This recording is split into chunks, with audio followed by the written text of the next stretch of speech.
બાબા રામદેવ ફરી ફસાયા. પતંજલિના દંતમંજનને vegetarian product ગણાવતા દિલ્હી હાઈકોર્ટમાં કેસ. બાબા રામદેવ ફરી મુશ્કેલીમાં આવી ગયા છે. તેમની મુસીબતમાં એક પછી એક વધારો થઈ રહ્યો છે. પતંજલિના દંતમંજન વેજીટેરિયન હોવાનો દાવો કરી અને વેચવામાં આવે છે.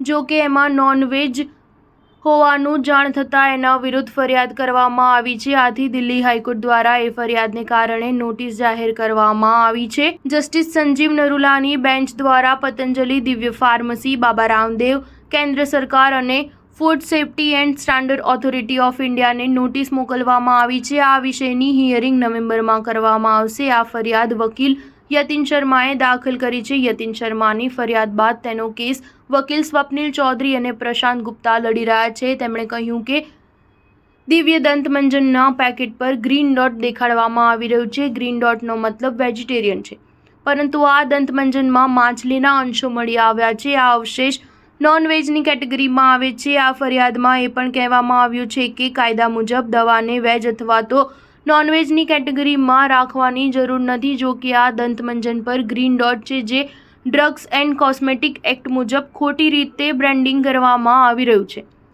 આ ફરિયાદમાં એ પણ કહેવામાં આવ્યું છે કે ફરિયાદ કરનાર અને તેની ફેમિલીની ધાર્મિક લાગણીઓ દુભાઈ છે. ધર્મમાં માનતા હોવાથી તેઓ ફક્ત વેજીટેરિયન વસ્તુનો જ ઉપયોગ કરે છે.